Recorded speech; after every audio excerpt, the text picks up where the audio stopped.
Amélie Nothomb, nous vous recevons à la Galerne pour Le crime du comte Neuville, paru bien sûr aux éditions Albin Michel. Amélie Nothomb, c'est vrai que, je cite, « Préméditer l'assassinat d'un invité, c'est prouver avec la dernière grossièreté que l'on ignore l'art de recevoir ». C'est pourtant bien, je crois, le sujet du livre. Mais oui, le sujet du livre, c'est un aristocrate belge qui prépare sa dernière grande réception. Il est sur le point de vendre son château, donc il mise tout sur cette dernière réception. Cet homme a pour métier vraiment l'art de recevoir. Et ça va être son chant du cygne. Il veut faire une très très belle fête.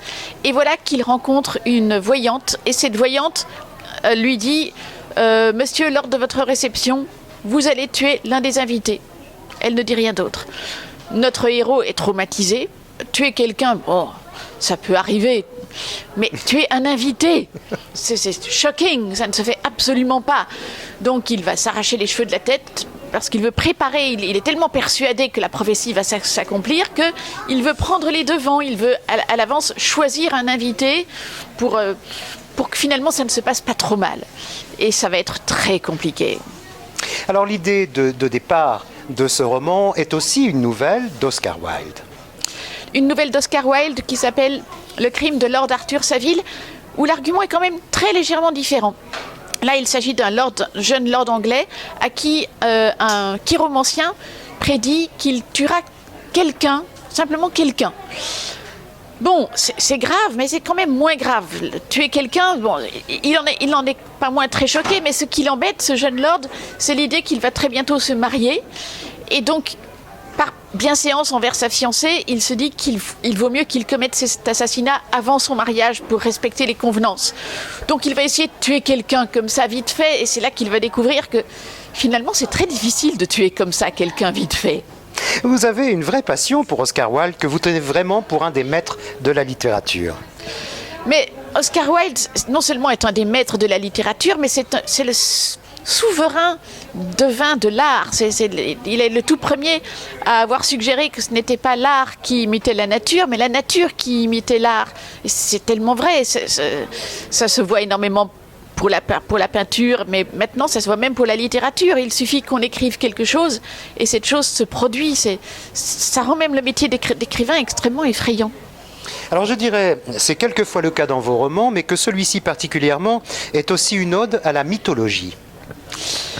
Oui, parce que à cet argument de Wilde, je mêle un autre argument qui est l'argument mythologique.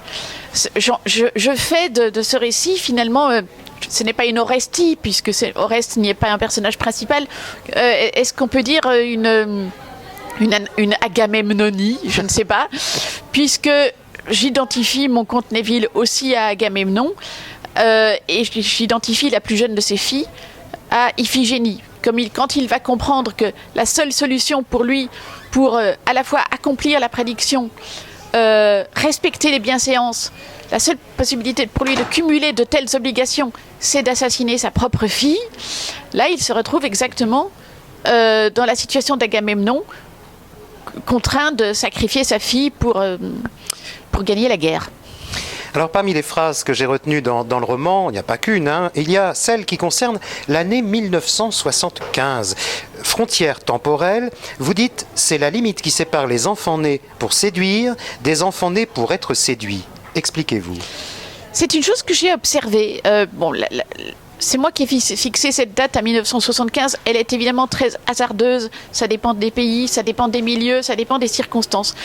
Mais moi qui suis née en 67, donc dans l'ancien monde, j'ai toujours observé que c'était moi qui devais séduire mes parents. Et en cela, je n'avais rien d'un être bizarre. Les enfants devaient plaire aux parents. S'ils voulaient obtenir un peu d'attention de la part de leurs parents, ils devaient vraiment être charmants, attirer l'attention, faire quelque chose de formidable. Sinon, les parents leur donnaient juste la portion congrue d'affection. Et je me suis aperçue que les gens nés après 75, et particulièrement la nouvelle génération, c'était exactement le contraire, à savoir que c'était les parents qui faisaient tout pour séduire leurs enfants et qui d'ailleurs y arrivaient très peu, parce que c'est fou ce que c'est difficile de plaire aux enfants d'aujourd'hui. Pour terminer cet entretien, Amélie Nothomb, si vous aviez un livre ou un auteur à conseiller à ceux qui nous écoutent, quel serait-il ? Ce serait Stéphanie Hochet, et particulièrement son dernier livre, son nouveau livre qui s'appelle Un roman anglais, qui est paru chez Rivage. Stéphanie Hochet est également, outre un excellent jeune écrivain d'aujourd'hui, elle est également l'écrivain qui m'a servi de modèle pour mon précédent roman. Mon précédent roman s'appelait Pétronie, et celle qui m'a inspiré le personnage de Pétronie, c'est la romancière Stéphanie Hochet. Merci beaucoup. Merci.